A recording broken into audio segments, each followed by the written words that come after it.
Welcome to future vision study centre. நம்ம இன்றைக்கி என்ன பார்க்க போகிறோம் அப்படின்னா, யூஜிடெட் ஃபிசிக்ஸில் ஸ்கின் எஃபெக்ட் அப்படிங்கிற ஒரு டாபிக் இருக்குது. அந்த டாபிக் தான் நம்ம இன்றைக்கி பார்க்க போகிறோம். இந்த ஸ்கின் எஃபெக்ட் அப்படின்னா என்னென்னா, ஏசியில் ரொம்ப இம்பார்ட்டண்ட்டான ஒரு டாபிக் இது.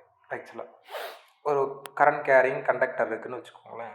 ஒரு வயருன்னு எடுத்துப்போம், ஓகேங்களா? ஒரு வயர் இருக்குது அப்படின்னு சொன்னால், அந்த வயரோட ஏரியா ஆஃப் கிராஸ் செக்ஷன், அதோட ரேடியஸ் பார்த்தோம் அப்படின்னா, இந்த மாதிரி ஒயரோட எண்டு இருக்குமா, இதான் அதோட ரேடியஸாக இருக்குமா, கரெக்டாக இதுதான் அதோட சென்டர் பாயிண்டில் இருக்கும். இந்த கரண்ட்டு ஃப்ளோ ஆகிறது பார்த்திங்கன்னா, இதோட சர்ஃபேஸில் தான் ஃப்ளோ ஆகும்.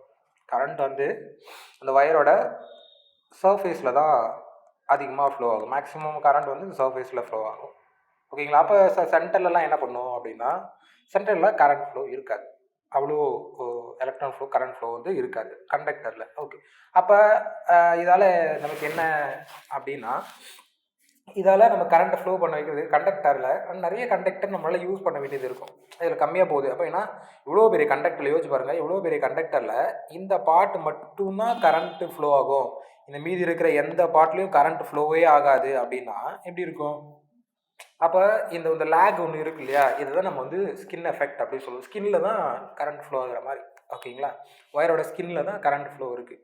அதோட உள்ளே பார்த்தீங்கன்னா அவ்வளோ இல்லை, ஓகேங்களா? அதான் இங்கே சொல்கிறாங்க. The skin effect is a phenomena which is alternating current tends to flow with the surface of the conductor, ஓகேங்களா? surface rather than the uniformly throughout the cross sections. More phenomena is high frequency, so importance AC power transmissions, radio frequency circuits, transformers, இதெல்லாம் நமக்கு வந்து இருக்குது. அப்போ இதை நம்ம எப்படி சரி பண்ணுறது? இதுக்கும் நம்ம ஆல்டர்னேட் வழி இருக்குது, நம்ம அதான் சொல்ல போகிறோம். The skin effect is the tendency of an AC to connect concentrate near the surface of the conductor, resulting in reducing current density of the charge. இப்படி வந்து கரண்ட் ட்ராவல் ஆகிறதுனால, இதோட சர்ஃபேஸில் மட்டும் ட்ராவல் ஆகிறதுனால, ஒரு வயர் இருக்குன்னா இந்த வயரோட சர்ஃபேஸில் தான் கரண்ட் போகுதுன்னா, அப்போ இந்த பர்டிகுலர் பாயிண்டில் இருக்கிற சர்ஃபேஸ் சார்ஜ் டென்சிட்டி வந்து ரொம்ப கம்மியாக இருக்கும், கரெக்டுங்களா? இங்கே மேலே மட்டும்தான் இருக்கும், உள்ளே இருக்காது. ஸோ சர்ஃபேஸ் சார்ஜ் டென்சிட்டி கம்மி. So the skin effect is tendency to AC to near the surface of conductor is reduce the current density of the center. So அப்போ இது சென்டர்லலாம் போய் பார்க்கும்போது என்ன இருக்காது, கரண்ட்டு ஃப்ளோ இருக்காது, அவ்வளோ கரண்ட் வந்து அதுக்குள்ளே ஃப்ளோ ஆகிருக்காது. ஸோ ஒரு லேக் இருக்கும், ஓகேவா? அது ஒரு லாஸ் ஒன்றும் இருக்கும். அது வந்து கம்ப்ளீட்டாக இல்லைன்னு நம்மளால சொல்ல முடியாது. அப்போ இதை கம்ப்ளீட்டாக ரெடியூஸ் பண்ணிட முடியுமா அப்படின்னு கேட்டால் முடியாது. ஸோ ரெடியூஸ் பண்ண முடியாது. அப்போ என்ன பண்ணலாம்? கொஞ்சம் கொஞ்சமாக குறைக்கலாம். எப்படி குறைக்கலாம்? அப்போ ஏரியா ஆஃப் கிராஸ் செக்ஷனை ட்ரை பண்ணி பார்ப்போம். ஏரியா ஆஃப் கிராஸ் செக்ஷனை குறைக்கலாம். ஸோ அப்போ கண்டக்டரை நிறைய பஞ்ச் ஆஃப் கண்டக்டர்ஸ் க்ரியேட் பண்ணுறாங்க. ஒயர்லாம் பார்த்தீங்கன்னா குட்டி குட்டி வயர்லாம் சேர்ந்த மாதிரி முறுக்கி வச்சுருப்பாங்க. இப்படி போட்டு எல்லா வயரையும் சேர்த்து போட்டு மிக்ஸ் பண்ணி வச்சுருப்பாங்க. அப்போ இப்படி இதில் கரண்ட்டு அனுப்பும்போது என்ன இருக்கும்? லாஸ் வந்து குறையுது. ஸ்டிக் எஃபெக்ட் வந்து இதாகும், லாஸ் கம்மியாகும். ஏன்? அதோட ஏரியா ஆஃப் கிராஸ் செக்ஷன் நான் குறைச்சிட்டேன், கரெக்டுங்களா? ஒவ்வொரு வயருக்குமே தனியாக இதுதான் அதோட ஒரு வயர். ஒரு வயர் இவ்வளோ பெருசாக இருந்ததுக்கும் இவ்வளோ பெருசானதுக்கும் வித்தியாசம் இருக்குது. இவ்வளோ பெரிய வயர் தான் எனக்கு வேணும், ஆனால் இதுக்குள்ளே இந்த மாதிரி சின்ன வயர்ஸ் எல்லாத்தையும் கனெக்ட் பண்ணி முறுக்கி வைக்கிறேன் உள்ள. அப்போ கனெக்ட் பண்ணி முறுக்கி வச்சேன்னா என்ன ஆகும்? அப்போ கரண்ட் ஃப்ளோ இருக்கும். So AC flow the conductor generate the time varying magnetic field around it. This is induced eddy current inside the conductor which oppose the flow of current at the center. இது வந்து நமக்கு தெரியும். நம்ம வந்து ஃபேரடேஸில் படிக்கும்போது இந்த lens லா தனியாக படிச்சிருப்போம். எடி கரண்ட் ஃப்ளோ ஆகுது ஆப்போசிட். ஸோ அப்போ கரண்ட் ஒரு இது இருக்கும். த current density is maximum at the surface.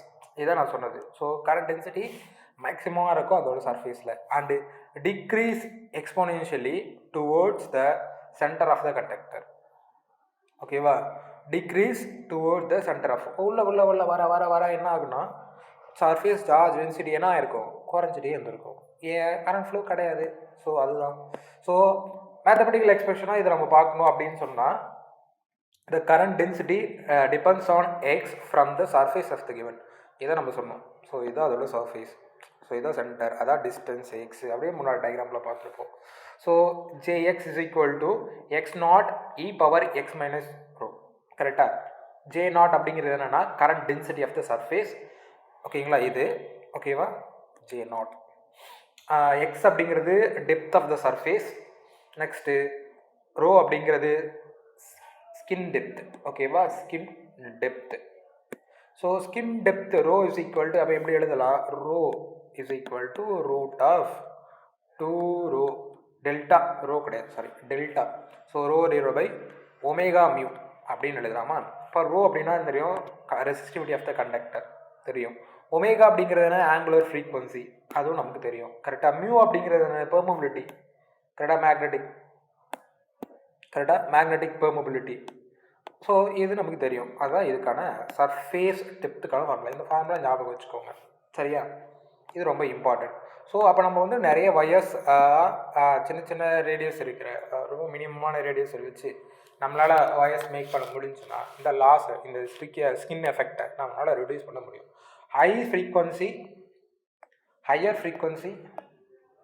Frequency smaller skin depth, current conductor near the surface. So skin எஃபெக்ட்னால நமக்கு இந்த மாதிரி விஷயம் இருக்குது சரி okay. The effect of the effective the resistance is increase. So resistance தடை பண்ணுறது அதிகமாகிடும் இந்த ஸ்கின் எஃபெக்ட்னால, ஆமாம் கரண்ட் ஃப்ளோ ரொம்ப கம்மியாகிடும். So reducing the conductor efficiency, அந்த கண்டக்டரோட மேக்ஸிமம் எஃபிஷியன்சி நம்மளால் அச்சீவ் பண்ண முடியாமல் போயிடும், ஏன்னா சென்டர் வரைக்கும் கரண்ட் போகல, அது சர்ஃபேஸில் தான் கரண்ட் போயிட்டுருக்கு. So more copper aluminium required for high frequency AC application. So அப்போ நம்ம வந்து காப்பர் வாய்ஸ் நம்ம இன்னும் நிறைய யூஸ் பண்ண வேண்டியது இருக்கும், நிறைய காப்பர்ஸ் அலுமினியம்ஸ்லாம் நமக்கு தேவைப்பட வேண்டியது இருக்கும். அப்போ இதை சரி பண்ணும் இல்லையா. Designing constructions, hollow conductor, lens wires, standard conductor reduce தி ஸ்கின் எஃபெக்ட். ஸோ இப்போ நம்ம யூஸ் பண்ணுற வயர்ஸ்லாம் இந்த ஸ்கின் எஃபெக்டை ரெடியூஸ் பண்ணுற மாதிரி தான் நம்ம இப்போ மேனுஃபேக்சர் பண்ணி நம்ம யூஸ் பண்ணுறோம். ஏன் நிறைய வயர் பார்த்தீங்கன்னா தெரியும் அப்படி தான் நமக்கு வந்து இருக்குது, ரொம்ப மினிமலான இதுலேருந்து. ஏன் அந்த மாதிரி பண்ணுறாங்க, ஒரே வயராக கொடுத்துருக்கலாம்ல, இப்படி கொடுக்காததுக்கு ரீசன் பின்னாடி இருக்கிற சயின்ஸ் இதுதான் ஓகேவா. ஸோ இது அப்ளிகேஷன் அப்படின்னு பார்த்தோம்னா high frequency transmission lines, hollow standard conductor reduce the power loss due to skin effect, transmitter and inductors, lamination cross eddy current and skin effect, radio and microwave circuits ஓகேவா. இதெல்லாம் ரொம்ப இது. So இப்போ பார்த்தீங்கன்னா இதோட examples பார்க்கலாம். என்ன example skin எஃபெக்ட்டுக்கு, ஸ்கின் எஃபெக்ட் கர்சஸ் LZ2 என்ன பண்ணும் concentrate near the surface. So அது பக்கத்தில் இருக்கிற சர்ஃபேஸ் தான் போகும். So skin depth decreases with எதால் டிக்ரீஸ் ஆகும், நமக்கு ஆல்ரெடி தெரியும் ஹை ஃப்ரீக்வன்சியால் டிக்ரீஸ் ஆகும். இதெல்லாம் நம்ம படிச்சது தான் சரியா. நெக்ஸ்ட் ஸ்கின் எஃபெக்ட் இன்க்ரீசஸ், எப்படி இன்க்ரீஸ் ஆகும், AC effective resistance. So skin effect increases எதெல்லாம் இன்க்ரீஸ், கண்டக்டர் எஃபிஷியன்சி இன்க்ரீஸ் பண்ணுமா கிடையாது, டிசி ரெசிஸ்டன்ஸ் பண்ணுமா கிடையாது, மேக்னெட்டிக் ஃப்ளக்ஸ் இன்க்ரீஸ் பண்ணுமா கிடையாது, எதை பண்ணும், ஏசி அஃபெக்ட் த ரெசிஸ்டன்ஸ் கரெக்டாக. Skin effect is significant in என்ன பண்ணுவோம், significant high frequency circuits. So high frequency சர்க்யூட்ஸை க்ரியேட் பண்ணுவோம், இது நம்ம தெரிஞ்சுக்க வேண்டியது தான் ஓகேவா. நெக்ஸ்ட் பார்த்தா to reduce the skin effect, skin effect reduce பண்ண நம்ம என்ன பண்ணலாம். So use